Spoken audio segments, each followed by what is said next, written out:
Buenas tardes casi a todos y bienvenidos a esta mesa de debate que hemos dado en llamar del estudio de la compañía Los Estudios Independientes, el estudio de grabación en la era analógica.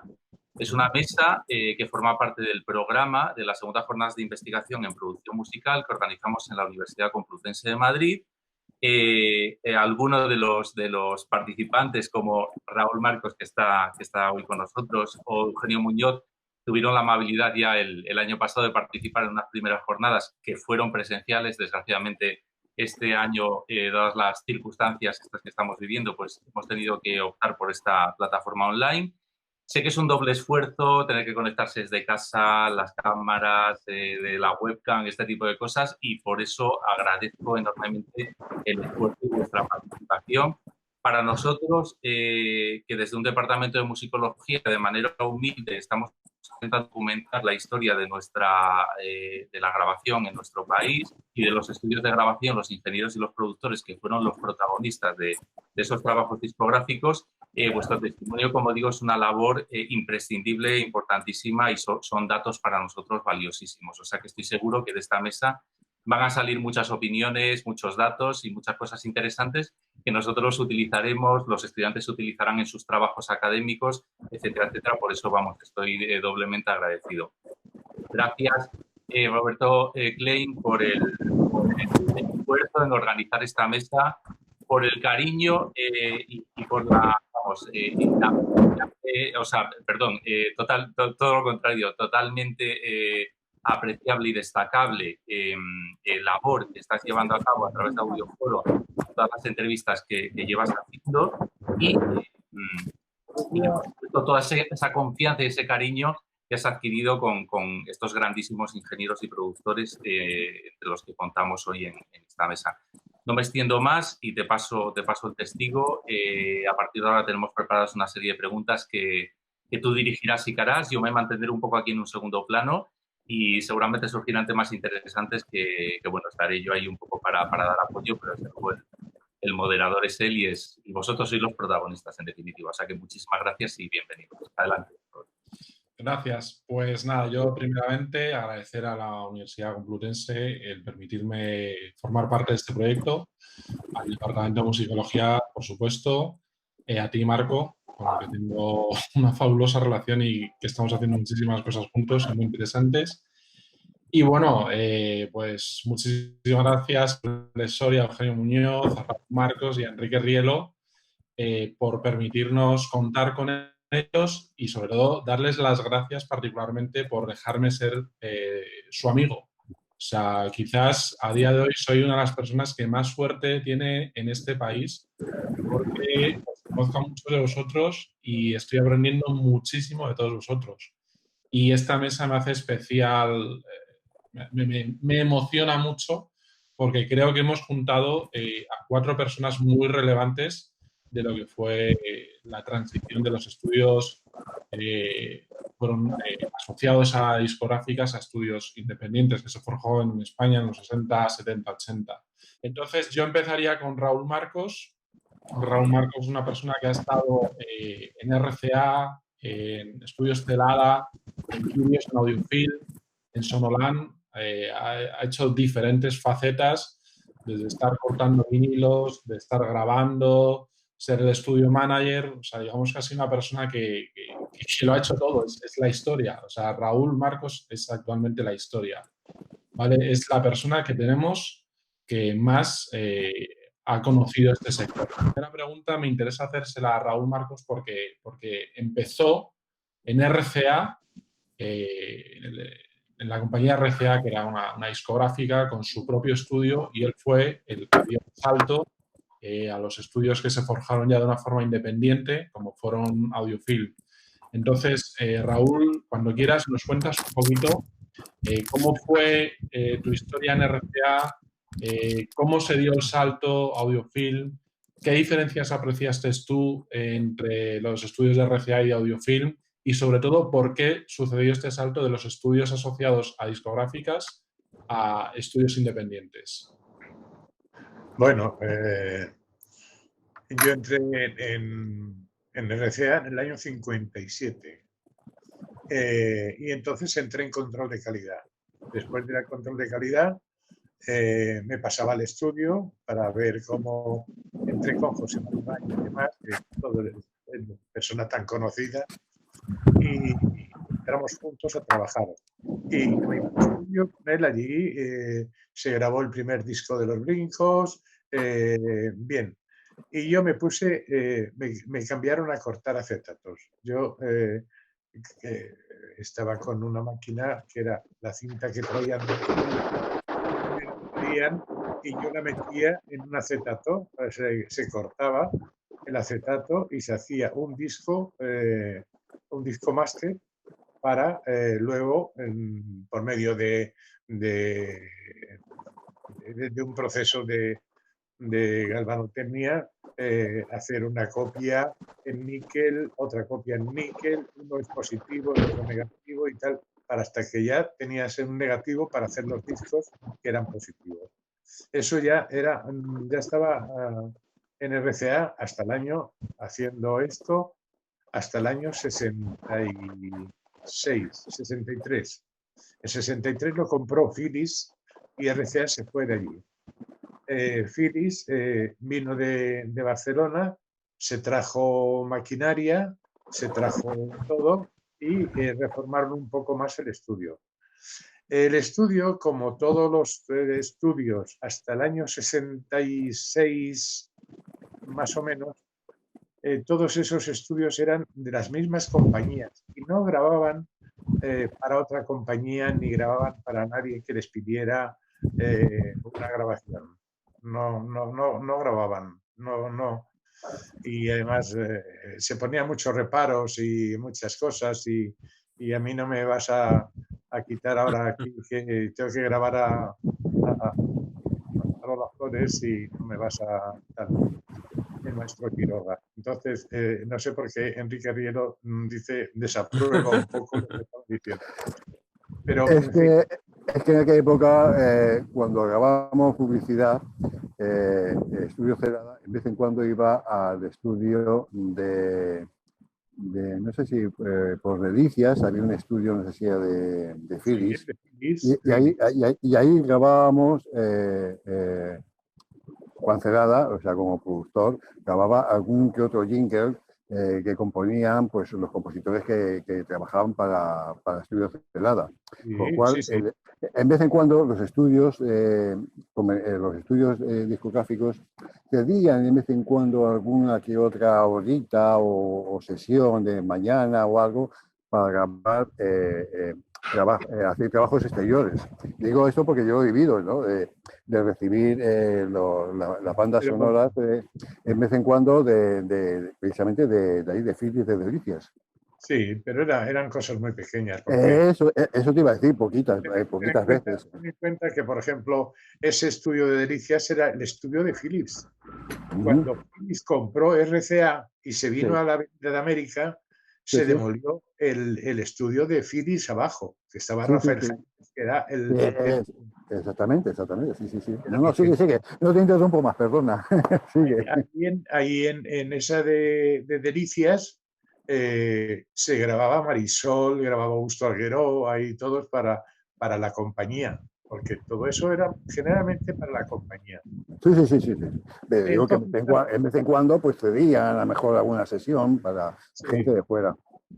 Sí, pero eran muy pocas cosas, eran pues, no sé, aprovechando unas horas de por la noche, aprovechando una mañana, una cosa así y tal. Y porque además... Los tiempos libres que tenía. Porque te camelabas el maestro Valero, porque si no... Seguramente. Nada, el maestro Valero decía que la batería era un ruido y que no se iba del estudio. O sea que... Entonces, bueno, hubo una necesidad del auge que empezó a tener los discos independientes, con nuevas producciones como Marín Callejo, que era para Novola, que era de Zafiro, que era todo, pero ya eran grabaciones que no se adaptaban a la casa, sino buscaban el estudio más idóneo para esto. Y ahí empezó Celada, con el estudio de Alcorcón, empezó Celada y después ahí, poco tiempo después, empezó Audiofilm. En Celada, yo llegué a Audiofilm desde el 66 y 67 que abrimos y me fui en el 72. En el 72 yo me fui a Estudios Celada. Estuve un año con vosotros, acuérdate. Y, que fuiste a mi boda, que tú fuiste a mi boda, precisamente. Sí, te recuerdo. El año siguiente, fíjate, qué cosas te acuerdas. Y el año siguiente fue Quirios. Lo compraron los de la señora esta que había. María Luisa Pombo. María Luisa Pombo, que su marido le ponía el dinero, que era el de John Deere, era el encargado, era el jefe de exportaciones de John Deere y tal y cual. Y bueno, eso fue ya un desastre terrible. Ahí hicimos un estudio chiquitito para publicidad también, porque teníamos los dos estudios. Pues entonces había la necesidad de grabar en estudios independientes y en Madrid fuimos los dos primeros que hubo. O sea, Celada y Audiofilm.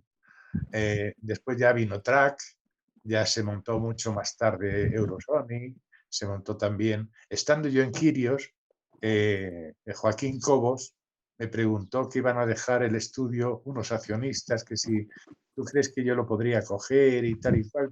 Esto fue Musigrama. Sí. Que no se arriesga, no pasa la mar y entonces nada.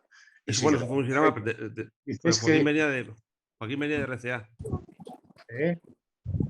Joaquín se fue de Quirios a RCA y de RCA a Musigrama. Sí, y se fue con Pepe Lueches, que ya no, era... Perdona, Raúl. Bueno, viví esa época ya. Yo entro por esa época más o menos. Eso ya muy tarde, ¿eh? Esto es muy tarde, pero yo entro en el 70 creo que entro en el 73 en Musigrama. En el 72, 73, pues... Sí, ahí se hace Musigrama. Ya te digo, estaba yo todavía en Quirios. Yo entré en Quirios, en Celada, se iba Juan Binader, que se fue a Audiofilm. O sea, yo salí de Audiofilm y entró Juan Binader en Audiofilm. Y entonces yo, cuando ya salí de Estudios Quirios, en una grabación, Luis Carbó, que había entrado conmigo en RCA con José María Valle, los tres habíamos entrado juntos al mismo tiempo, me dijo, le había puesto la fábrica Iberofón, y me dijo, oye chico, mañana escolta Nanu, que tengo una cosa para ti y tal, así que vente mañana que te recojo. Me recogió, me llevó a Coslada y me enseñó la fábrica que estaban metiendo ya la maquinaria y un hoyo que era el estudio. Eso era ya Sonolan. Y ya ese estudio, pues bueno, ya con muchas experiencias y muchas cosas que contar con los problemas del arquitecto y de todo esto. Y bueno, se terminó y fue un estudio también puntero, pues como Audiofilm, como todos, porque íbamos todos. Y en cambio, las casas de discos seguían grabando sus propias cosas muy bien, por cierto, porque había técnicos estupendos. Estaban allí, no como nosotros que volábamos de un sitio a otro, eran como más ministeriales, eran como más funcionarios. Sí, funcionarios. Y entonces nada, ya íbamos a Sonolan. Y de Sonolan ya, en el año 89, yo ya salí de Sonolan, trabajé como freelance y esa es un poco la historia, el recorrido desde RCA, control de calidad, cortando acetatos y en el estudio, y después pasar a Audiofilm con José María Valle y después de Audiofilm, Celada, Quirios y después de Quirios, Sonolan. Vale. Y Raúl, ¿por qué surge estos estudios independientes, existiendo ya estudios en España asociados a discográficas? Porque, mira, hay una cosa que los estudios de las casas de discos eran como, bueno, hay que hacer esto, ¿no? Pues bueno, pues se hace. O sea que venía Zafiro y traía a un estudio a su propio sitio que estaba por allí, por la calle Libertad, o no sé dónde era. Que también en la calle Libertad, sí. Sí. Y entonces... Columbia. Ahí ahí se hacía mucho producto español, mucho. Claro, claro, es que cogían y decían, hay que grabar flamencos, y te metían en una semana 200 flamencos. Julio Iglesias Claro. empezó a grabar Y ahí. aquello era, bueno, pues una guitarra, una voz y tira. No, no hoy día.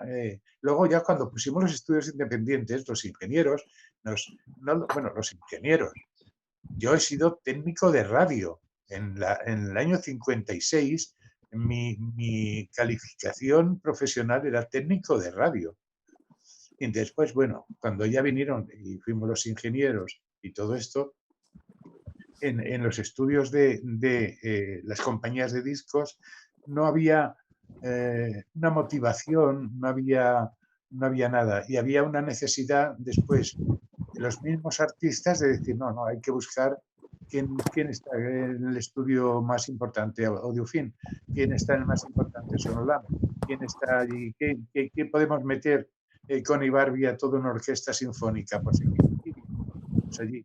Entonces, era una necesidad el estudio para tener todo. Las casas de discos, como os digo, no funcionaban bien los estudios, no estaban bien estudiados además, y eso lo puede decir Eduardo Pastor, que el día que tengamos eso, diré, oye, ¿cómo era el estudio de tal? Dice, no, si dabas una palmada y se oían 28 palmadas por todos los sitios, o sea, era un hueco aquello. Entonces se pusieron miles de estudios pequeñitos, más grandes. Uno, la Huevera, que estaba en la calle Vallehermoso, ¿te acuerdas, Rielo? Cimasa. Cimasa. La llamamos la Huevera porque todo estaba forrado de las cajas de los huevos. La caja de huevos, pues tenía una acústica estupenda, para lo que hacía, tenía una acústica estupenda. Y ya empezó a surgir tal. Y ya a partir de los años 70 y tantos, 80 por ahí, ya muchos músicos ya montaban en su garaje, en su casa, un pequeño magnetofón. Yo les vendía a un músico también un magnetofón, una pequeñita mesa y tal, para que les hacían sus bases, sus cosas, sus líos, sus composiciones, y luego todo eso, como una maqueta prácticamente, se lo llevaban a un estudio de grabación y ahí lo remataban ya del todo. Pero ya salieron muchos salieron muchos productores que tenían en su garaje, en su casa, en un sitio determinado. Hombre, eso empezó cuando empezamos a grabar maquinitas. Porque grabar una maquinita, una batería, que es una máquina, y unos teclados, pues la gente no se gastaba tanto dinero en el estudio, sino que lo hacía en su casa, montaba la batería abajo y tal, guitarra y teclados, y luego iba al estudio a montar la orquesta, ¿no? Voces, coros, cuerda, metal, en fin. Sí. Así se repartía un poquitín el trabajo.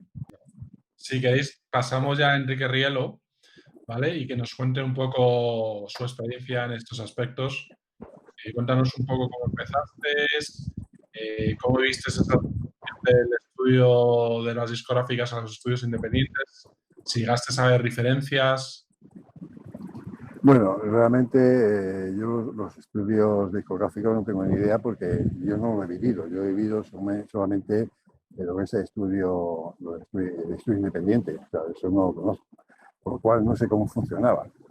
Lo que existe, claro, es que el estudio independiente surge porque hay demanda, o sea, hay demanda. Entonces, la gente que tiene un poco de dinero y tiene posibilidades, lo que hace es guiarse por esa demanda y crea lo que es el negocio del estudio y el estudio independiente. O sea, si no hay demanda, no se hubiese montado, ¿no? Sí, no, era todo así. Bien, se van construyendo los estudios, primero uno, luego otro, y van viendo que hay trabajo, y por eso se montan los estudios independientes, porque hay buen material, ¿no? Claro, y claro. Bueno, no sé qué más decir, o sea, que yo empiezo en la radio, en la calle Diego León, una emisora de radio. Tenía pues, como 15 o 16 años. Luego me contrataron por medio de un locutor que hacía publicidad y trabajaba en esa emisora de radio. Habla con Juan Celada y me consigue que yo trabaje en los estudios de la Avenida América. Andaba pues en el año 64 o 65, por ahí, ¿no? Y desde ahí ya pasé al estudio grande cuando se inauguró, o sea, cuando se inauguró en el 67, 68. Ya pasó allí, bueno, pues hasta el año... El estudio grande, perdona que te corte, el que está en Alcorcón. Sí, claro. Vale, o sea, pasasteis de Avenida América a Alcorcón. Claro, pero el estudio de Avenida América seguía trabajando porque era estudio de publicidad. Era independiente, aunque el dueño era el mismo, pero en un sitio se hacía publicidad y en otro sitio se hacía música, para diferenciarlo, ¿no? Y yo paso allí hasta el año 69, que me voy, y por diferencias con el señor Celada, y me voy a una productora de televisión, de programa de televisión, que era Movie Record, ahí en Estudios Modo. Estuve ahí 2 años, se cerró esos estudios y volví a los estudios Celada, y allí pues he estado hasta el año 92, más o menos.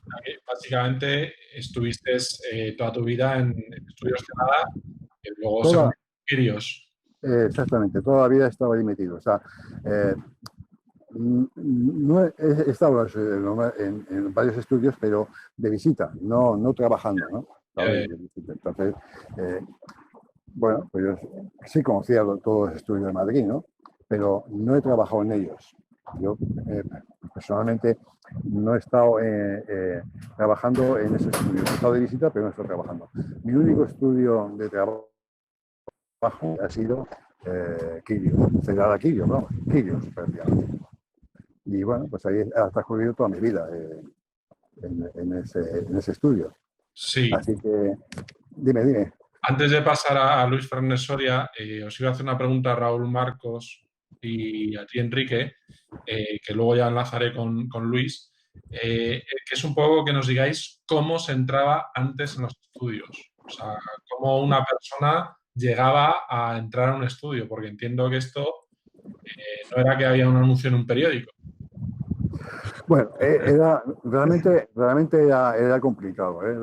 Sí, bueno, sí. Complicado.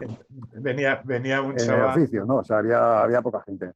Sí. Pero todo era amigos, familiares, pues eso, como ahora. Yo conozco a fulanito que le gustaría trabajar aquí. Bueno, pues tráele, vamos a hacer una prueba, vamos a ver si que trabaje de ayudante una temporada. Si vemos que la persona funciona, el chico funciona, pues se convertía en un técnico. O sea, pero era poco, eran amigos, familiares, conocidos, bueno, como ahora. Y el que valía, pues seguía adelante, y el que no, pues se quedaba un poco en la cuneta. Y además... Perdona un momento, Raúl, que te corte, porque yo por conocimiento que tengo de Luis Fernández Soria, cuando ya entró ya existía una formación reglada y todo esto, pero entiendo que en vuestros tiempos no existía una formación alguna, o sea que entrabais de ayudante y aprendisteis todo sobre la marcha.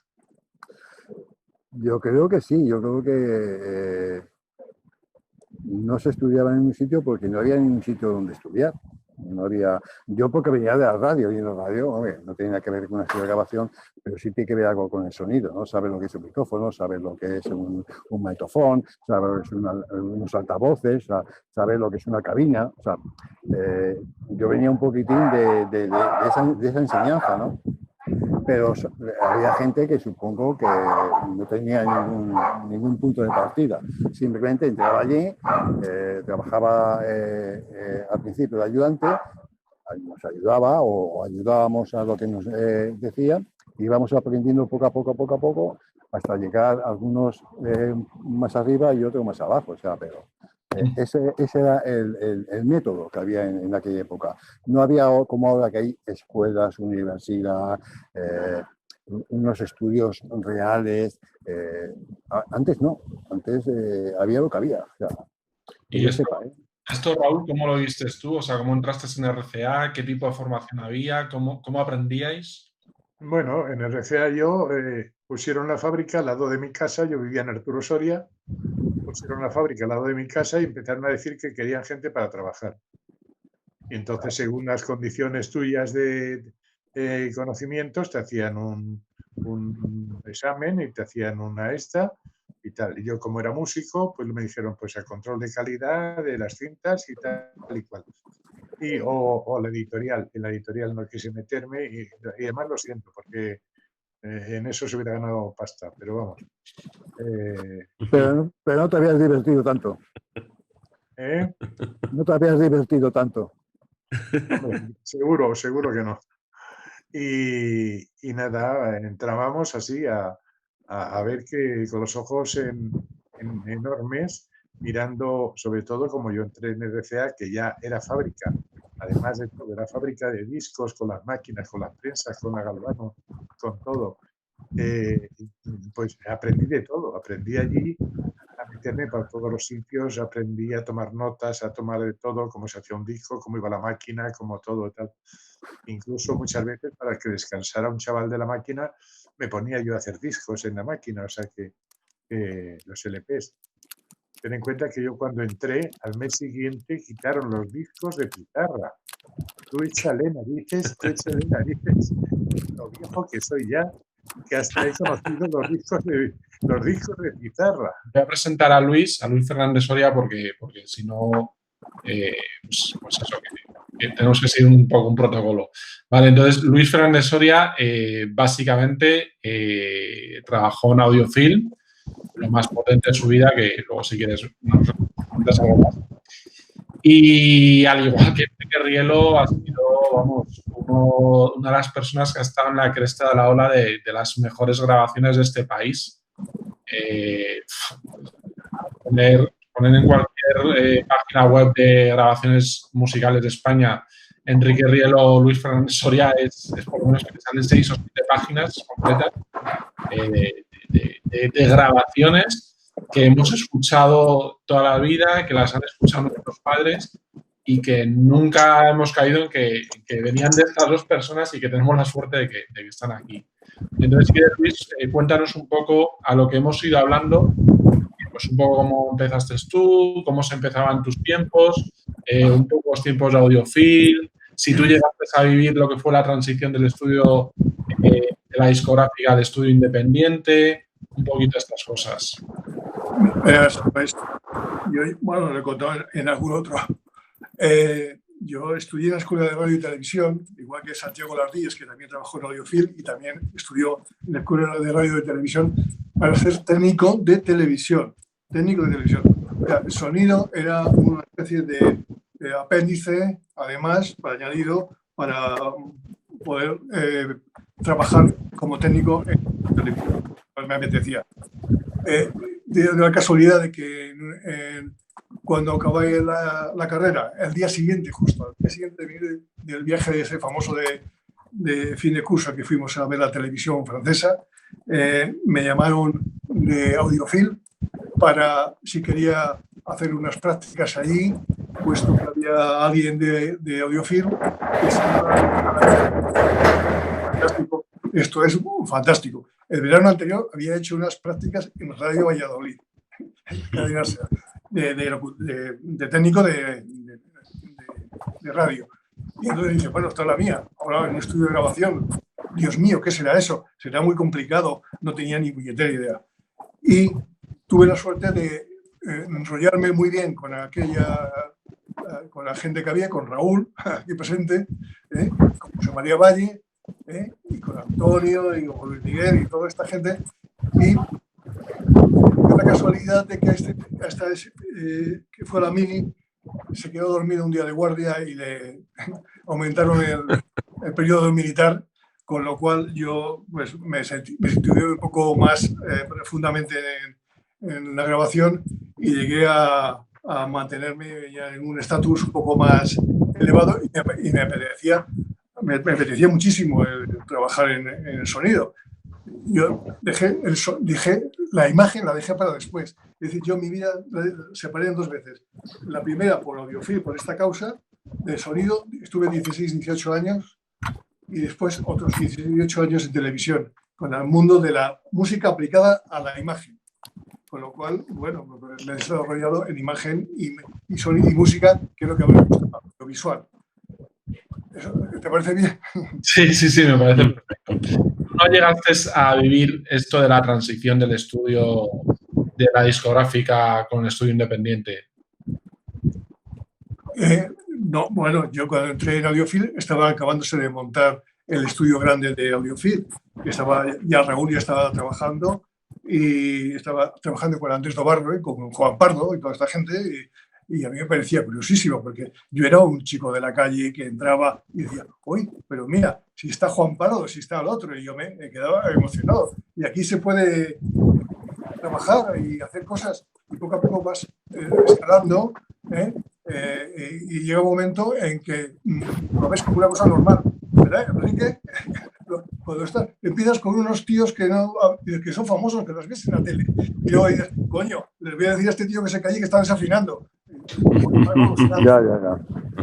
Es una experiencia única, ¿no? Yo muchas veces lo decía, ¿cómo es posible que tengamos la suerte de que el fulanito tal, el cantante súper famoso y súper bueno, me está cantando a mí? Sí. Curioso, ¿no? O sea, me está cantando a mí. O sea, ese tío tan sumamente famosísimo está interpretando la canción expresamente para mí, ¿no? Es lo que te piensas cuando estás al otro lado de la cristalera, ¿no? Y es un honor, es un honor. Hay una anécdota que vivimos con Andrés Segovia, guitarrista clásico. Siempre venía con un productor manager americano que siempre era la medida con regla desde la guitarra 3 metros y los 2 micrófonos Newman puestos así, paralelos. Bueno, pues para convencerle de que si sabríamos así, tendríamos más estéreo, eso fue la leche. Madre mía. Entonces yo dije, pues sí, es verdad. Bueno, una anécdota de estas de cómo a toda esta gente tan grande y que nadie les había llamado la contraria, de repente les ves ahí y dices, oye, eso se puede hacer de otra forma, amigo. Pues si queréis pasamos ya a Eugenio Muñoz y luego seguimos con más temas, porque veo que van saliendo temas interesantes. Entonces, Eugenio Muñoz, por presentarle brevemente, porque también tiene una larga trayectoria, quiero recordar que empezaste en Musigrama, luego te pasaste a Track, creaste su propio estudio Vox. Pero pasé por RCA. Por RCA. Vale. Después de Musigrama, ¿eh? Sí, pues si quieres cuéntanos un poco, al hilo de lo que hemos ido hablando, tu visión de todo esto que hemos hecho. Yo fui al revés, empecé por un estudio independiente y pasé luego a un estudio de compañía. Vale, pues cuéntanos si quieres cómo empezaste y luego las diferencias que... Como contaba Enrique y Luis, pues Raúl, mi abuela conocía a uno que iba a montar, que tenía a su nieto que iba a montar el estudio, o sea, era una cosa... Yo tenía 15 años, había dejado de estudiar, cuestiones familiares, estas, de padre, madre, tal, y de repente, pues, me encuentro en Musigrama que están acabando lo de hacer, todavía no había empezado. De hecho, Musigrama lo llevaba gente de Radio Nacional, porque estaba, si os acordáis, Luis Alonso.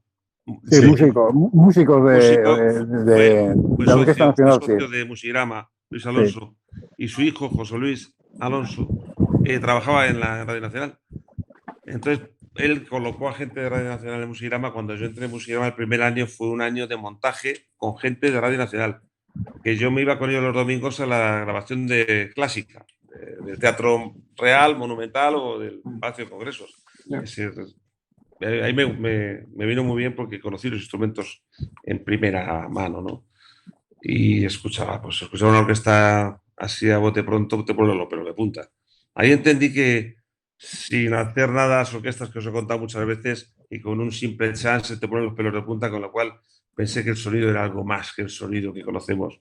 O sea, de ahí al año siguiente, como estudio... Sí.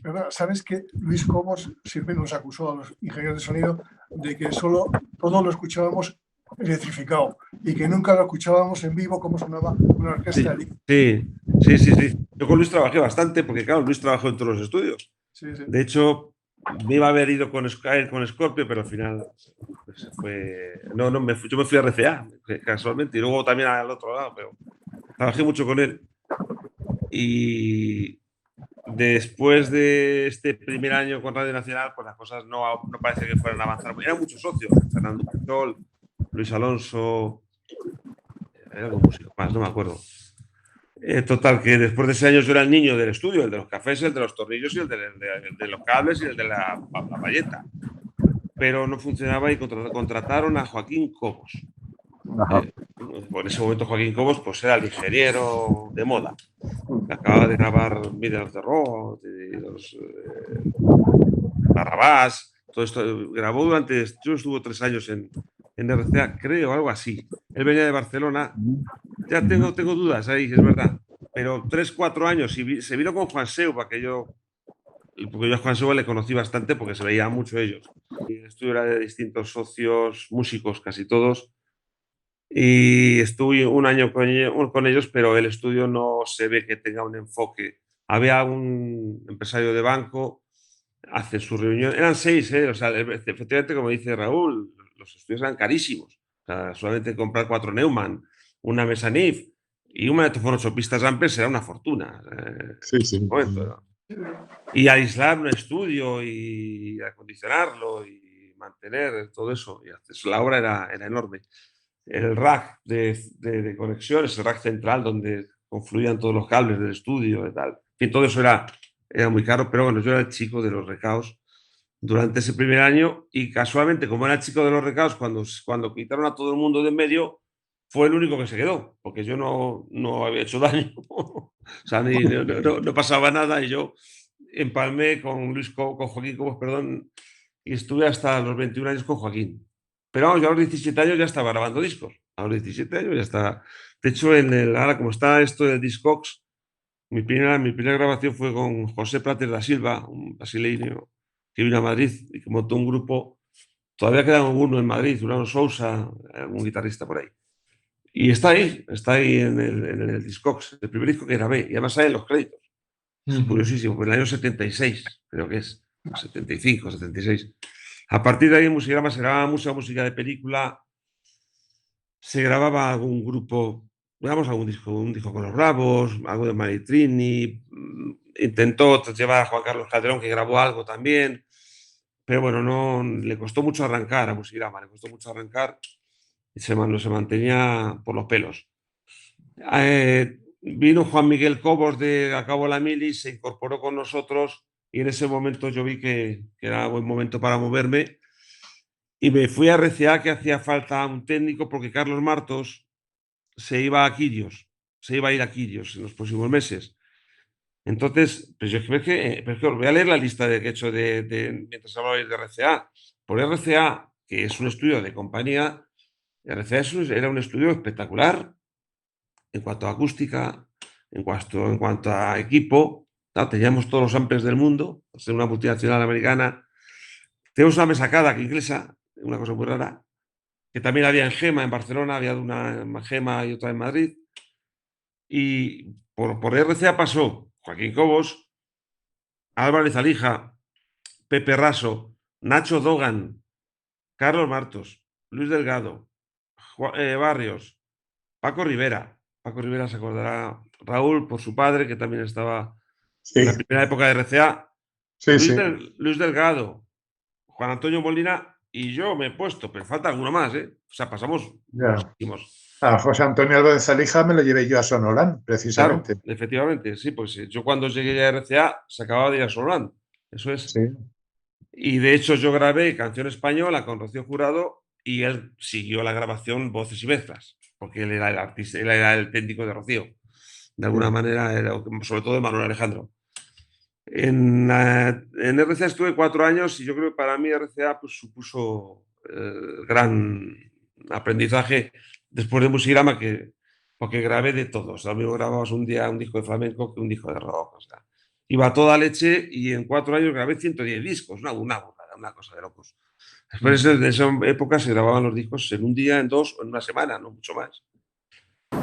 Y de RCA paso a Track, porque hago un disco con Nuestro Pequeño Mundo, donde están Juan Ignacio Cuadrado y donde está Alberto García Ledesma y está Freddy Maruán, están muchos. Pero Juan Ignacio y Alberto montan Track junto a Julio César, que estaba en Telco. Entonces, directamente, cuando acabo de grabar el disco de ellos, de Nuestro Pequeño Mundo, bueno, previo paso de que el estudio grande se desmantela y hacemos uno pequeño en RCA, el Dr. Fleming. Y además, el hacer el estudio pequeño me lo encargan a mí. O sea, yo que no, o sea, tenía ideas de electrónica, pero ni puta idea de acústica. Entonces, monto lo que pude y la verdad es que se hicieron 2 discos, uno con Emmanuel y no me acuerdo con quién más. Total, yo me fui a Track, me dejaron las llaves para hacer una maqueta un sábado por la tarde para probar el estudio, a ver si me parecía bien. Y la primera maqueta que hice fue con Los Hombres G. Y justo coincidió con la época de la movida que Luis conoce perfectamente. Yo seguía los discos de Luis detrás, como de hecho llegué a estar en algunas mezclas en Audiofilm con él una vez, no se acordará. Una cosa que mezclaste de diseño, un grupo que estábamos haciendo en la RCA, pero lo mezclaste tú. Me sorprendió muchísimo tu forma de trabajar, sobre todo con las reverbs. Utilizaba las reverbs de una manera absolutamente diferente. Yo decía, no, madre mía, suena como un tiro, pero hay una cantidad de pre-delays en las reverbs. Me llamó mucho la atención tu forma de trabajar y estuve una tarde, nada más. ¿Cómo surgió la figura del productor en España? Es que eso ya. La verdad es que los técnicos tenemos tanto que decir en eso que casi nos callemos. Que nos podemos meter en un lío. Sí. No, pero si esto lo ven estudiantes. O sea, no, pero la figura del productor, bajo mi punto de vista, hay productores buenísimos, ¿no? Sobre todo fuera de España hay muchos. En España, como digo, Carlos Narea pues era un buen músico y sabía escoger muy bien al técnico y a los músicos. Y luego, por supuesto, darle su rollo, y Carlos ha sido un gran productor, lo ha sido, es verdad. En principio, en España eran los músicos o el arreglista el que hacía el papel de productor un poquito más o menos, ¿no? El productor era Jesús Gluck o era Eddie Guerin. O era, se ponía con la partitura a tu lado y como si te escapase la nota de flauta te dan una colleja. Eso era. Sí, pero se fijaban mucho en su música y en el arreglo que habían hecho y nada más. O sea, bueno, hubo una época que trabajábamos de alguna manera con un señor al lado con partitura, con el score. Claro. Sí. De hecho, aprendimos a escribir el score. Pues ha habido muchos productores que realmente merecían la pena. No excesivos, pero bastantes, ¿no? Que empezaron primero siendo músicos y después se empezaron a ver otras personalidades como directores discográficas que tenían su criterio. Y por otro lado hubo mucha castaña pilonga disfrazado de productor. Eso estábamos nosotros, claro. Pero la putada es que de repente esos productores disfrazados esas personas disfrazadas de productor, pues conseguíamos grandes éxitos, y cuando llegó la revolución, digamos, de las grandes ventas de discos y se vendían millones de discos en este país, pues realmente, claro, tenían un 3% de ese producto, ¿no? Entonces, nosotros seguíamos ahí, dale que te pego en la mina. Mira, yo tenía tanto trabajo que no queríamos saber más. Mientras el Danone se compraba pisos. Yo que soy el más viejo, te puedo decir que desde que empecé hasta 20 años después no he conocido un productor. Después ya con Marini Callejo, Alan Miló, todo eso. Yo como músico, a Luis Cobos, a Julián Ruiz. Sí. Hay una serie de Luis Cobos, incluso Teddy Bautista se puede considerar ¿sabes? Productores, porque sabían mucho de técnica. De alguna manera eran de los que te podían decir, no me gusta ese micro o cámbiame ese micro, pero eso era una cosa ya muy especial. Rafael Pérez Botija, por ejemplo. Rafael Pérez Botija, yo grabé con él 2 veces. Al cual no podía ver el color rojo. Madre mía, lo de Rafael Pérez Botija, yo 2 veces no, grabé una más. Seguramente es la persona que con menos quiebros más me ha impresionado. De esa jornada surgió un productor, bueno, surgió varios, pero Honorio Herrero. Sí. Que además Honorio Herrero tenía esa capacidad visionaria de alguna manera de encajar con la nueva época, porque ellos venían de sus grupos de voces y de desmadres tal. Y de repente hizo la producción de Zombies. Y Zombies fue uno de los primeros grupos que enlazan con la movida. Uno de los primeros grupos que enlazan con la movida, Caca Deluxe, Zombies. Pero Honorio Herrero estaba ahí, en ese lapsus. Yo trabajé con él en la charanga del tío Honorio, me lo pasé. Claro, yo no me he divertido en mi vida tanto como grabando ese disco. En mi vida, o sea, no me podía... Con Honorio grabé impresionante. Estaba yo entonces en Celada o en Quirios cuando se grabó eso.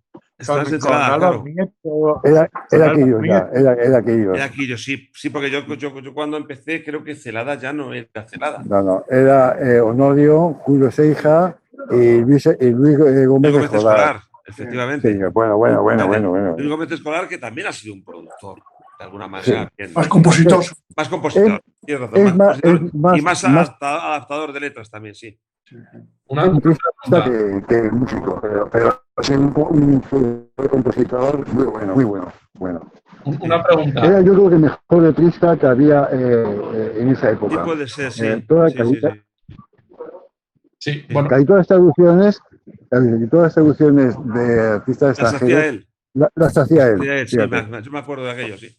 La mayoría, Era Simone al principio. Sí, Simone, exactamente, Simone. Sí. Venía justamente hace unos días en El País hablando de él y lo que había hecho, cantidad de temas tan extraordinarios que ha hecho. Sí, bueno. Es uno de los grandes junto.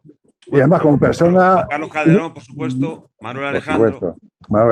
Claro. Pero Juan Carlos Calderón además tiene un rollo muy especial, bueno. Antes de que surgiese el papel del productor, entiendo que erais vosotros los productores, a la vez que técnicos. Estaba el músico, el arreglista, que es el que manejaba la orquesta allá abajo. Pero nosotros somos los que teníamos que darles el visto bueno. Claro, no solamente el visto bueno, sino elegir los micrófonos, elegir la posición de los además, el músico, el arreglista, el músico se preocupaba mucho de oír la orquesta, qué es lo que había hecho, el arreglo que había hecho, pero no era el productor que decía quiero esto aquí, quiero esto allí. No. Realmente, realmente era el arreglista y el técnico. Y no había nadie más por medio. O sea, es decir, uno se dedicaba el arreglista a la música y el técnico era la grabación. Claro. Sí. Y nada más. Estabas tú con el arreglista y el arreglista se preocupaba de que no se perdiera alguna nota, efectivamente. Exactamente. Y no nos éramos los productores sonoros. Los productores sonoros éramos nosotros. Pero la estética sonora éramos nosotros. Y de alguna manera la gente quería grabar con unos o con otros por el sonido.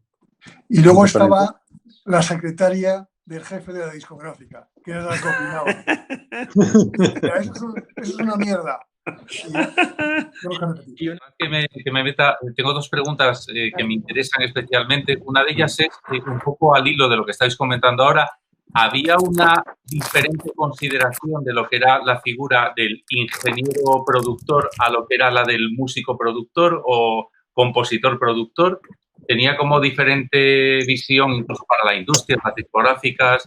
¿Se consideraba como una figura menos...? No, especialmente, pero tampoco eran tontos. O sea, que a mí me ponen... Bueno, no sé, a mí me han encargado cosas, lógicamente. No. Yo no he notado nunca ningún... De hecho, además, el productor siendo técnico, se podía apoyar en un músico.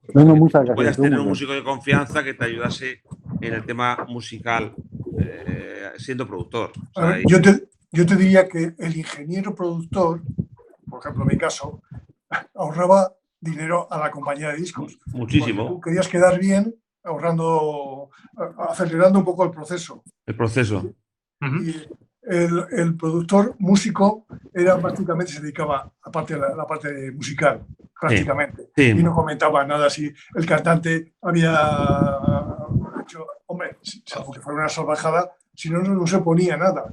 Sí, la verdad es que Sí, perdón. no, que hubo una transición en ese momento que surgieron algunos productores. También es verdad que vinieron productores de fuera a grabar cosas de España, ingleses, de Sudamérica mucho. Y bueno, las grabaciones sudamericanas, me imagino que recordaréis que solamente grabar en ese momento una voz sudamericana eran 8 horas de delirio, sílaba a sílaba, por lo menos yo recuerdo eso. Eso era así con los sudamericanos y con Mecano, que yo grabé 2, nada más, pero Luis creo que grabó muchísimas. Prácticamente casi todos. Y ya cambiando un poco de tema, porque esto de los productores ya lo hemos tocado bien, o sea, que la gente se puede hacer un poco una idea de cómo fue este personaje. ¿Qué os parece si hablamos un poco de la evolución tecnológica y la evolución de las producciones a su lado? O sea, cómo fueron variando las producciones a medida que fuisteis adquiriendo equipos más potentes, procesado digital y cosas de estas, correos digitales. Para contarme un poco, si queréis, empieza tú, Raúl Marcos, y también cómo viste esta evolución tecnológica.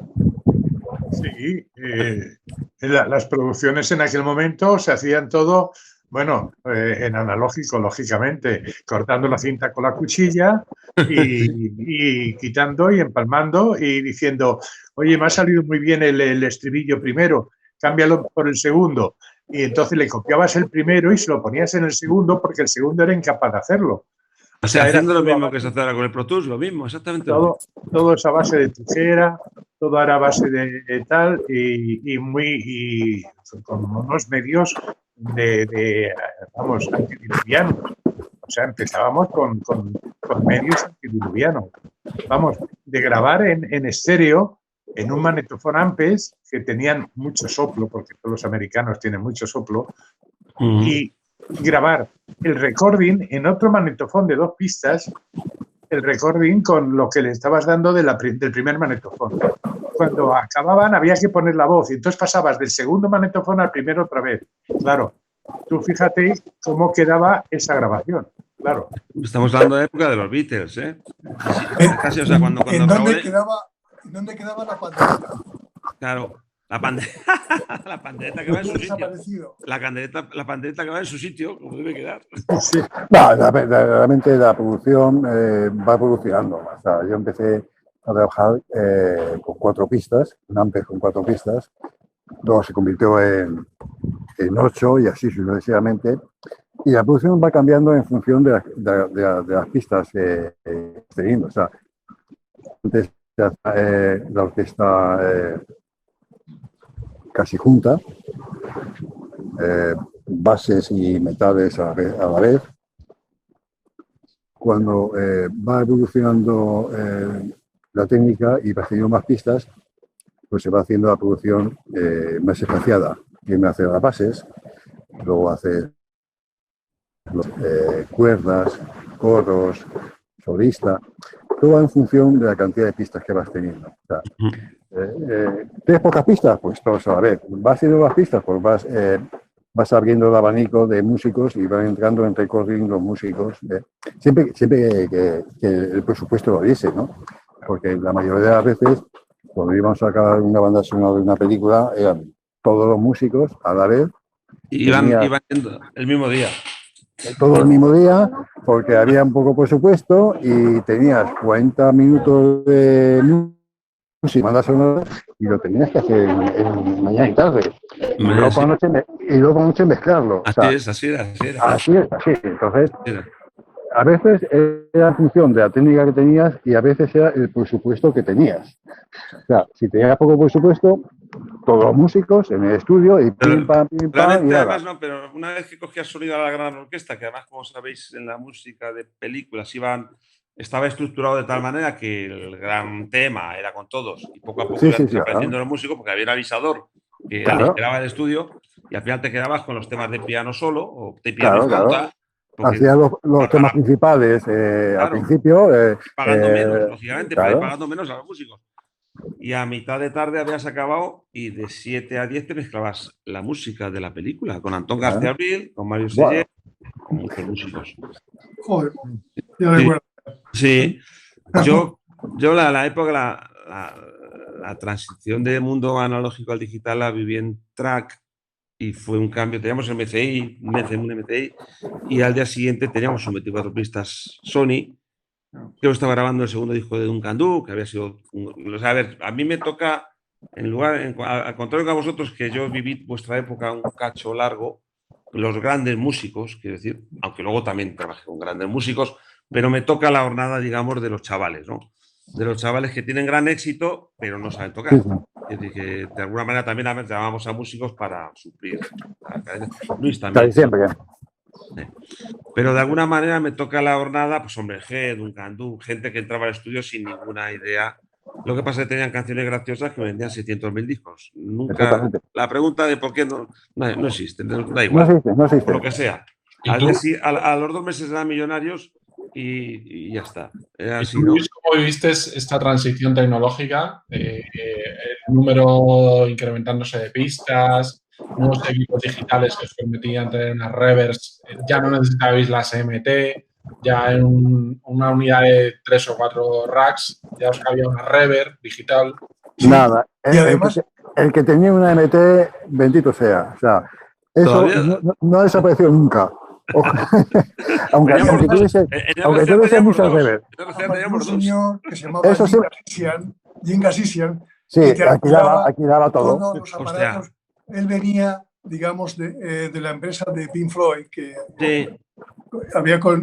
habían inventado de alguna forma en su empresa aparatos para alquilar en las grabaciones que realmente valían una pasta, porque el puñetero Aphex valía Efectivamente. Te pasabas un pelo y le habías cagado. Sí, verdad. Porque lo primero que fue, estuvisteis los dos en la presentación, bueno, Raúl no sé si estuvo en la presentación del Aphex, en Neurosonic. Sí. Yo creo que estuvimos. Yo tengo la carpeta todavía, la carpeta todavía tengo. Yo tenía 18 años. Vaya tela con el Aphex, vaya tela con el Aphex. Sí. Lo que nos complicó la vida. El Aphex además que era un aparato que se alquilaba por minutos de música, no por horas de grabación ni de medio. Exactamente. Minutos de música grabada. Un ingeniero de Scorpio, Tino Azores, que se inventó un Aphex casero que funcionaba de puta madre. Sí. O sea, muy bien. Tino, que sabemos que está mal, hizo grabaciones brillantísimas. Y además en Scorpio, que era un estudio, yo conocí bien, porque Luis se compró el equipo en Londres, se lo trajo por la noche debajo del brazo, de segunda mano, que montó el Lyric, no sé si también había una Harrison, el piano con un paracaídas encima para darle acústica a la zona. Y la verdad es que lo conocí bien, pero Tino les sacó un gran sonido en aquella época. Tino. De hecho, Mecano. Antonio, exactamente, los primeros discos de Mecano, sí, es cierto. Obús o muchas cosas. Tino Casal también, empezó ahí, creo también. No recuerdo. ¿Vosotros creéis que el gran salto tecnológico fue el digital o cuál creéis que fue el salto más grande en cuanto a la producción? O sea, ¿qué innovación tecnológica permitió hacer un salto cualitativo en la producción? La grabación digital. Para mí la grabación digital, el primer 24 pistas y luego el 32 Mitsubishi que tuvimos. Yo cuando... Para mí era lo ideal, ¿no? Para trabajar, ¿no? En Track efectivamente pasamos del MCI, del analógico al digital, y yo el primer día de grabación digital me quedé bloqueado porque no era eso, yo me esperaba otra cosa, ¿no? Entonces tardé un rato en reaccionar, porque el primer día era pop sinarmónicos, más seco que la madre que me parió y no tenía esa saturación que a mí me gustaba de la batería. Pero lo único, en ese momento teníamos un síntoma del soplo. Total, sí, nos faltaba el fondo, nos faltaba el soplo, nos faltaba la saturación. Nos faltaba el soplo, pero yo prefería no tener ese soplo y tener un 32 pistas digital limpio, o sea, por fin trabajamos limpio. Después de Track, me fui de Track y monté Vox, que fue mi estudio durante 16 años, donde volví a hacer otra jornada de grupos, pues como Extremoduro, Mago de Oz, Rosendo, la época segunda de Rosendo, o Luz Casal. No, Luz Casal lo hice en Track. bueno, un montón de grupos, pero me compré un Mitsubishi, como el de Quirios, como el que tenéis en Quirios. Sí, el Prodigy. El Prodigy, que lo tengo por ahí. Prodigy, sí. Qué maravilla. Me costó 16 millones y medio de pesetas en el año 90. Qué O sea, maravilla. un piso en Madrid. Qué maravilla la máquina. Qué maravilla la máquina. Todavía funciona, ¿eh? Sí, sí. Todavía funciona. Joder. No sé para qué, pero todavía funciona. ¿Cómo que para qué? Para acabar. No, ya, pero bueno, que sepáis que mi última producción la estoy haciendo en un Atari MTR-90, ¿eh? Roberto vino. Uno de los discos de Mecano lo mezclamos en Londres y allí tenían de todo para ¿en qué lo quiere la mezcla? Y ellos me aconsejaron cinta analógica de media pulgada, sí señor. Nosotros mezclamos a 30 media pulgada. Es lo más grande. Curiosamente no tiene una explicación técnica, pero y una pregunta, vosotros que habéis estado trabajando en España y en Inglaterra, que salíais fuera a trabajar, ¿veíais que los avances tecnológicos en España se correspondían con los avances tecnológicos en Inglaterra? O sea, ¿había un paralelismo entre ambos sectores? A partir de un punto, sí. A partir de un dinero. A partir de un dinero, sí. A partir del dinero, sí. La idea está de que teníamos de todo, pero no es cierta.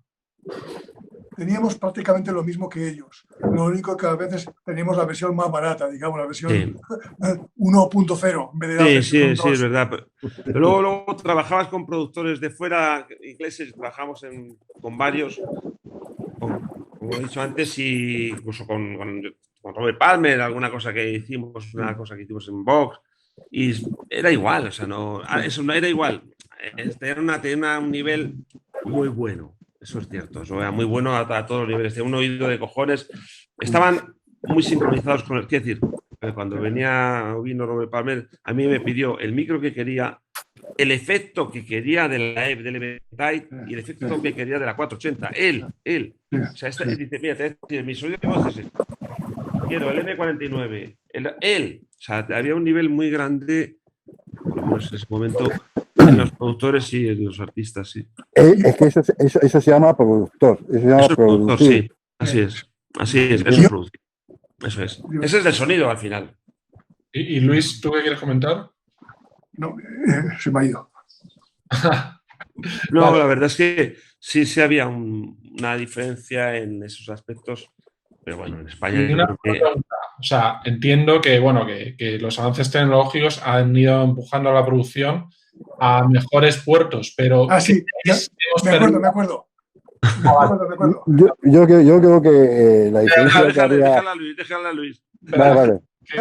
De haber dicho que en su día vimos el triunfo de pasar a digital, el magnetofón de grabación digital, pero luego vino lo del Pro Tools, que ya no tenía... No, eso ya no. Eso ya no. 96, 222, que habíamos sufrido tanto. El Pro Tools fue el rompecocos para todo. ¿Qué punto creéis que los avances tecnológicos han ido en nuestra contra? No, yo pienso que es cuestión de también saber adaptarse, lógicamente, aunque tengas pistas, lo que no te puedes tirar es toda la puta vida haciendo una mezcla. Es que yo me lo digo por mí, ¿eh? Sí. Vamos a ver, si es que tengo una mezcla, la he repetido ya 50 veces. Yo que antes me negaba a repetir una mezcla, ¿eh? O sea, yo hacía una mezcla que era para mí algo muy visceral, como para todos vosotros. Y al final haces la misma mezcla siempre. Era la primera mezcla, pim, te ponías las pilas, te metías, las sentías de verdad. Pero claro, ese sentimiento no podías estar repitiendo todo el rato, te desgastabas mucho. Yo con Mecano eran 2 días para un tema. Sí. Y si lo hacían menos, no les iba a gustar. No le valía. Claro. Yo me acuerdo de la grabación del No hay marcha en Nueva York que hicimos.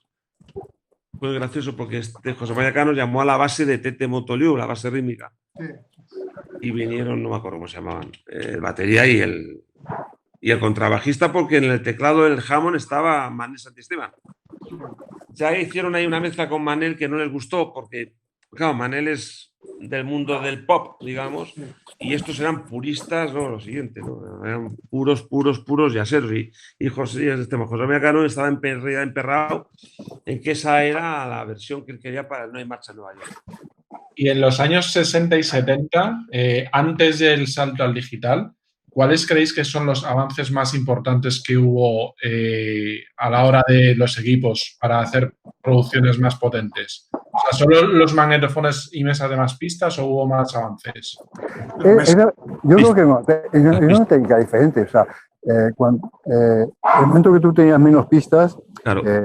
tu labor como técnico era mucho mejor, porque lo que hacías es mezclar ya directamente. O sea, Directamente, claro. tú ya mezclabas, o sea, Sí. y tú ya tenías que tener el oficio suficiente y el buen gusto de decir, bueno, es que yo aquí en esta pista tengo que grabar, tengo que mezclar batería, bajo, guitarra, percusión y yo qué sé. Todo eso tenías que hacerlo, esa mezcla en el momento de la grabación, lo Y cual así quedaba. te daba un oficio y una imaginación que luego, cuando pasa el tiempo, eso se va desarrollando y te va creando una técnica insuperable para grabar. O sea, una vez que has hecho todo eso en una pista, cuando tienes 4 o 5 pistas, dices, bueno, me dedico menos tiempo a mezclar y me dedico más tiempo en otros menesteres, ¿no? De pues, poner más micrófonos, ponerlos a diferente distancia, a probar cosas, ¿no? Y eso es lo que te da el tener más posibilidades, o sea, probar más cosas. Pero antes de esta zona, digamos que ya teníamos una mesa de grabación normal y todo esto. Por ejemplo, Raúl se acordará que la mesa con la que empezó en Audiofil, la NIF, no tenía panorámicos, por ejemplo. Y empezamos Eso no lo he visto yo. tener un panorámico era vital. Era o izquierda o derecha o los dos. Joder. Los botones. Qué bueno. Sí.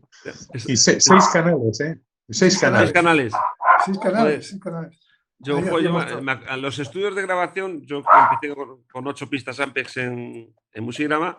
¡Qué maravilla! Enseguida pasamos a 24. Pero los estudios de grabación cobraban en función de las pistas que tenían. ¿eh? Claro, claro. Eran 16 o eran 24. Era más caro, por supuesto, mucho más caro. 24, era mucho más profesional. ¿no? Sí, en el intermedio yo grabé un LP de Nacho Cano en solitario con un proceso de 12 vídeos VHS sincronizados. Joder. ¿Y sabes lo que tenía eso? Tenía que las cintas se gastaban a las 3 pasadas. Hostia, claro. Tenían que tener copia, había que hacer copias todo el rato. Todo el tiempo. Todo el rato, para no perder agudos. Para no perder agudos. De todas formas, bendito seas, Luis, porque trabajar con ciertos músicos y productores tiene un mérito de cojones. Cuidado, ¿eh? Un mérito. Nunca trabajé con Nacho Cano, con José María. Chapó, Luis, chapó, porque es la hostia trabajar con esta gente, ¿eh? Cuidado, ¿eh? Yo trabajé una vez con Nacho Cano en una cosita de nada. La hostia, qué complicado es. O sea, una cosa tan sencilla en la vida, qué complicado hacen las cosas. José María que han dicho 2 cosas, como te he dicho antes, súper complicadas. Nunca nada. Súper complicado, o sea, no sé por qué. Me gustaría dar un salto, ¿vale? Para enlazar con el siguiente tema que me gustaría tratar, que es las grandes grabaciones de orquestas que se hacían en los 60 y en los 70, ¿vale? Que de eso ya no quedan vestigios casi. Entonces, me gustaría que me contaseis un poco cómo grababais estas orquestas con los medios que teníais. Bajo mi punto de vista, los medios que teníamos eran los mejores, ¿eh? Cuidado, la microfonía que teníamos era muy buena, mejor, cuidado, mucho mejor que la que hay ahora. De todas maneras, Robert, yo tengo imágenes de una grabación de estas grandes, ¿eh? Que he puesto un par de planos en el vídeo de Audiofil, pero tengo toda la grabación entera, ¿eh? Sí, pero ¿cómo? O sea, ¿grabáis toda la sección en 2 pistas? Todo. Menos, por ejemplo, esta banda militar la grabamos todo, menos las trompetas y los tambores. O sea, eso era un recording después. Y lo grabábamos en 20 pistas, a lo mejor dejábamos 2 pistas o 4 pistas para otra cosa, pero nada más. Vale, pero al principio, cuando los magnetofones eran de 4 pistas, o sea, ¿cómo dividíais las pistas? Esta grabación que estoy hablando era de 16 pistas, además. Claro, yo 4 pistas yo no estuve ahí, Raúl. 4 pistas, pues ya sabes. Ya sabes. Claro. Grabando y mezclando al mismo tiempo todo lo que son las bases y luego le metías la cuerda o los coros y luego la voz. Claro. Y si querías algo más, pues tenías que volver otra vez a empezar a meterle todo lo que eran los coros a propósito ya en otra pista para metérselos en las dos pistas del magnetofón. El productor de la época más... Yo con 4 pistas, yo con Juan Pardo, nos pusimos una vez con la duda. Raúl, tenemos que meter cuerda y coros.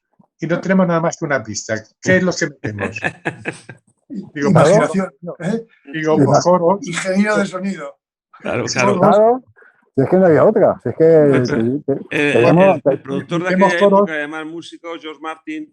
Espera, un momento, por favor, Eugenio, que lo estaba contando Raúl. Perdona. Sí, no, que metíamos todo, yo te digo, pues coros, metemos coros primero, porque es una cosa gallega lo que estás haciendo y no me pilla mucho que le metas tanta cuerda ni nada. Unos coros ahí y tal, y yo salí del paso como pude porque, vamos, era un follón el tener que meter todo lo mezclado que tenías en un magnetofón de 2 pistas para dejar libre las pistas del otro lado y mezclar con unos coros o una cuerda o lo que fuera en el mismo magnetofón de 4 pistas. Entonces, lo que quiero es que nos expliquéis básicamente cómo a medida, o sea, en los equipos analógicos, cómo a medida de que fuisteis ganando pistas, fuisteis cambiando el hecho de grabar en 2 pistas la sección de viento, o sea, cómo fuisteis distribuyendo de nuevo las pistas, o sea, cómo cambiasteis vuestra forma de trabajar.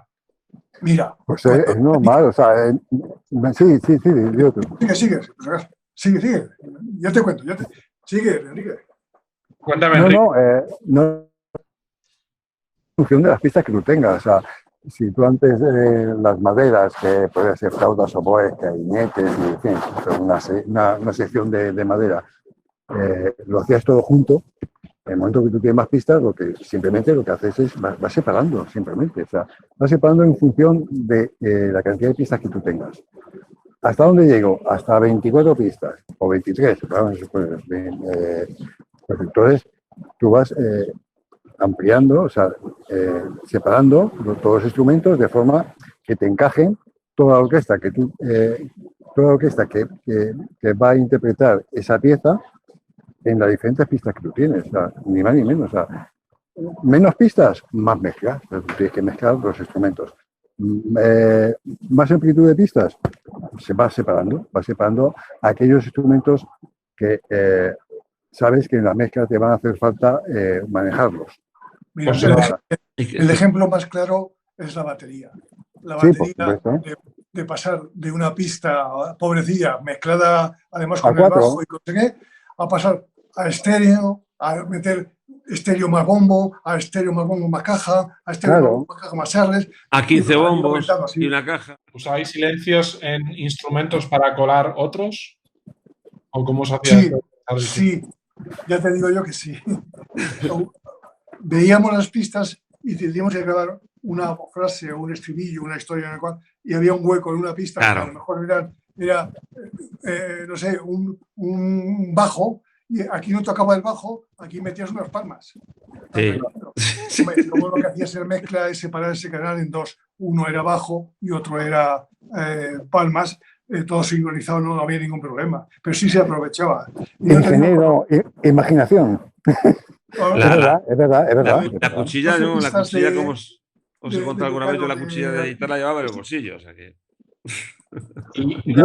Yo usaba la cuchilla mucho para mezclar, o sea, yo mezclaba cachitos y luego lo juntaba. O sea, tú tenías en el momento de la mezcla, había momentos en que tenías una cantidad de procesadores, de reverb o delay, que iba muy bien para esta parte del tema. Pero luego, a la otra parte de la canción, pues había que poner otro tipo de reverb y otro tipo de procesadores. Cambiabas. Entonces, mezclabas esa parte, movías todos los procesadores y todo tal para esa otra parte y así mezclabas a cachitos. Y tenías diferentes ambientes, efectivamente. Y tenías una mezcla muy buena. Y sobre todo cuando hacíamos temas que yo he hecho varios discos donde no era una canción, sino era un tema que duraba 25 o 26 minutos. Sí. Sin paradas. Para música clásica o contemporánea o algo así. No, de grupos. Yo grabé uno de los temas del último disco de Agua Viva, que era una obra entera. Joder, sí. No había silencios. Sí, Y sí. entonces se iba mezclando a cachitos, y luego la tijera y pum, pum, pum, pum. En RCA grabamos bastante piano clásico. Entonces, a la hora de tardabas en grabar 2 días el piano y 7 en editarlo. Bueno, claro, claro. Pero Era eso es algo también, ¿eh? Yo grabo en Tenemos cualquier absolutamente cosa clásica y aunque sea en Pro Tools, que tú tiras ahí una semana para editar. En primer lugar, para elegir. Porque muchas veces Exactamente, sí. el productor elige y al final, Sí, pues, después de que ha elegido, oye, esta le dije ya se que han era dado un la tema buena, pero sí. vamos a ver la otra, que me parece que también quedaba, y al final te tiras 2 días para escuchar y para seleccionar, y luego ya... Sí. Así es. Sí, o grababas o mezclabas 5 o 6 tomas y decían, ¿crees que esta es la buena? Y le ponías la primera y decía, coño, qué buena está esta. Claro, ya te lo dije, que era la buena. Y era Por regla primera. general, las primeras tomas son muy buenas. Muy buena, sí. Era la buena. Y como mucho la segunda. Luego ya a partir de ahí ya es mejor. Las primeras tomas son muy buenas, sí. Y una pregunta. Acababa con Luis Manuel. Dime, Enrique. No, yo tenía que tener todo preparado porque cuando la le decía, ahora quiero cantar, yo tenía que todo preparado porque esa noche solamente cantaba la canción una vez. Si no le salía, la dejaba y cantaba otra. Pero esa canción, si salía bien, era toma única, no se grababa nunca más. O sea, o se acababa al día siguiente. Oye, sí, estoy para esa canción. ¿Verdad? Y la cantaba. Pero solamente cantaba una vez. Es que la diferencia entre el mundo que vivimos analógico y digital, quizás esté ahí donde acaba de decir Enrique. Cuando el músico se ponía a tocar, sabía perfectamente que no tenía muchas más oportunidades que una toma, con lo cual la concentración era 100%. Sí. La sensibilidad 100%. El empuje 100%, porque no había más hostias. Ahora con el Pro Tools, la concentración es 0, la sensibilidad es 0. A ver, no quiero exagerar, pero ha bajado mucho todo esto, porque sabes perfectamente que no pasa nada y lo puedes hacer mil veces. No pasa nada, exactamente, y puedes no pasa coger nada. la nota de otro lado. No pasa nada. El músico sabe perfectamente que tiene un soporte que en el peor de los casos lo va a hacer, por muy mal que lo haga, va a salir, ¿no? Me gustaría que contaseis un poco vuestra experiencia a medida que fue la tecnología ganando terreno en este campo. Es cierto que se pasó de grabar orquestas grandes a empezar a hacer cosas ya con sintetizadores, con samplers, con cajas de ritmos. El especialista es Luis, yo creo. Incluso se llegaron a abandonar estudios grandes, con grandes salas para grabar orquestas, para empezar a mezclar y grabar en estudios mucho más pequeños. Me gustaría que contaseis cómo fue sucediendo todo esto, si hubo un drama entre los músicos, cómo se acogió en el sector, porque por un lado la tecnología parecía que venía bien, pero por otro lado dejó a mucha gente sin trabajo. Exactamente, eso es lo que pasó, porque a medida que iban saliendo aparatitos, iban sustituyendo músicos, pero vamos, a una velocidad de vértigo. Sí. Sobre todo, por ejemplo, la cuerda. La cuerda, con un tecladito, hacían 4 chorraditas y ya cumplían que tenía cuerda el tema. Y eso, en cambio, tener cuerda, por muy barato que fueran, eran 12 personas. 9 o 14 tíos que había que pagar. Y había que pagar un mínimo de horas a nada para un tema. Entonces, a medida que fueron saliendo aparatitos y que más o menos iban engañando, ahora porque yo aquí tengo por aquí un Solina. Solina era una mierda de teclado que indicaba cuerda. Pero si tú lo oyes ahora, te pegarías un tiro. ¿Pero esto es cuerda? Ahora está moderno. Cosas. Pero aquello fue tirando abajo muchos músicos. Y los músicos empezaron a quejarse. Y hubo incluso intentos de huelga. Hubo una huelga, Luis, ¿no te acuerdas? Hubo una huelga. Sí. Hubo una huelga, sí, me parece, sí. Una huelga que rompió Sonolan, contratando músicos. No, los técnicos sí, lo acogimos bien porque había arregladores que traían ya los propios aparatos suyos y tal, y bien. Pero los músicos no les sentó nada bien, claro. O sea, hubo tantos así que hubo una huelga de músicos. Por los aparatos y por todo, ¿sabes? Y entonces yo en Sonolan tuve que contratar a Miguel Iniesta, Mariano Rico, Bilby, y, o sea, cuatro músicos para no perder el trabajo que tenía pendiente, claro, porque estaban de huelga, o sea, estaban de huelga. Y en fin, yo saqué muchas cosas de estas así, pero vamos, eso influyó en los músicos, en los estudios no. El que hubiera más sampler y el que trajera a lo mejor el arreglador, se traía ya en el sampler hecho cualquier cosa, ya, bueno, oye, era una ventaja que decías, bueno, me puede valer o a lo mejor no me puede valer, pero ahí está y está bien, o sea, está bien. Mira, yo creo que para los estudios fue incluso ventajoso, porque con los samplers y los teclados siempre se tardaba mucho más. Se perdía mucho tiempo. Buscar sonidos, doblar, si tenías una cuerda, querías doblar los violines A, violines B, violines C, total. Quiero decirte que tardaba mucho más, gastaban más horas de estudio y al estudio le interesaba de alguna forma. Con los mucho más. Iba todo a contrarreloj, a batalla. Mucho más. En 3 horas te habías hecho una sección de cuerda para varios temas. Y claro, en 3 horas estabas buscando sonido, buscando el disquete todavía. Sí. Del Fairlight. Sí. Yo creo que la huelga fue debido a la utilización de máquinas ya. Creo que fue debido a eso, no estoy muy seguro, pero creo que sí. Y entonces, bueno, debido a eso y también porque los músicos querían cobrar un canon en discotecas. Más cosas. Y recuerda que siempre se quejaban de que les doblábamos, y era verdad, siempre les doblábamos la cuerda. Sí, cierto, también. La doblábamos y eso les falta. Y de por qué no llamáis a más músicos. Es cierto. Pero, fíjate, la verdad es que el mundo, claro, sindicalista, vamos a llamarle, del músico era como tenía que ser. Pero nosotros como ingenieros queríamos que sonara mejor. Exactamente. Nosotros de repente hacíamos una toma de cuerda y la segunda, la primera la grabamos ya y la segunda también. Y la tercera no podíamos porque teníamos pistas, pero sí. ¿Reutilizabais a los músicos o cómo era esto? No, simplemente que la cuerda doblada pues, tenía una grandeza enorme. Pero para eso tenías que llamar en lugar de 12 a 24. Entonces los músicos, si se pispaban, había conflictos, sí. Con toda la razón del mundo. La verdad, visto de lejos, lo que pasa es que a veces se pactaba, si doblaban la cuerda, una pequeña cantidad más para cada uno. Eso sí es cierto que existía. Había una figura que era el avisador, que era fundamental. ¿Qué era el avisador? Bueno, pues el avisador era el que a la pista le pedía a los músicos, a él. Y él se encargaba de llamar a todos los músicos y, por supuesto, si a algún músico le fallaba o lo que sea, pues le eliminaba de su agenda o si había alguna queja, o en fin, yo que sé, había... Era el padrino. Sí. Aunque bueno, Martín Carretero nunca tuvo pinta. Pero había, no sé... Era un padrino bueno. Era un padrino bueno, Martín Carretero. Entiendo que el avisador entonces era una persona de confianza del estudio y... Más que nada de la revista. La compañía de discos. O de la revista, sí. Pero vamos, yo la última vez que grababa orquesta grande fue hace 7 o 8 años. Me fui a grabar ahí a Budapest. ¿Sí? Lo de los coros, lo de los chicos del coro, todo eso. Cantan los Beatles y grabé 6 temas de gran orquesta y el avisador estaba en el control. Y le sonó el teléfono a uno de los... Bueno, había 70 músicos. Eran unos estudios que tenían Neumanns, yo qué sé, hasta por las paredes colgados, por los techos colgados. Yo flipaba, yo alucinaba. En el estudio de la radio de Budapest. Para ir terminando un poco con esto, ¿vale?